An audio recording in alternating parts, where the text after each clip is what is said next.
பார்க்குறாங்க. மனுஷனை போட்ட வெட்டி போட்டா பார்க்குறாங்க. இவங்கள வெட்டி போட்டா பார்க்க யாருமே கிடையாது. இந்த அக்கா சொன்னதை கேட்டீங்களா மக்களே? மனுஷனை வெட்டலாமா, பார்க்க ஆள் இருக்கான். நாயை வெட்டினா பார்க்க ஆள் இல்லையா?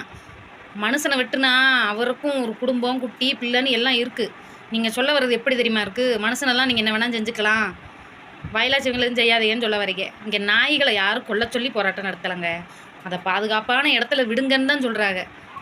தெருவில் நீங்கள் கிராமத்தில் எல்லாம் எங்களை மாதிரி ஊர்களில் நீங்கள் பார்த்தீங்கன்னா தான் தெரியும். எங்கள் ஆடு, கோழி, மாடு எல்லாத்தையும் நாய்க்கு அடித்து விற்கிது. ஆடு, கோழியெல்லாம் தின்றுதுங்க.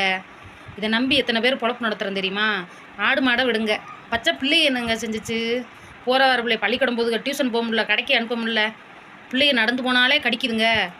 அதுக்கு ஒரு இத்தனை நாள் 48 நாளைக்கு அதுகளுக்கு கறி திங்க முடியாது, ஒரு நல்லது உள்ள திங்க முடியாது, ஊசி போட்டுக்கிட்டு ஒரு பிள்ளைகள்லாம் நாய் மாதிரியே குழச்சி சாகுதுன்னு டிவியில் பார்க்குறீங்களா இல்லையா?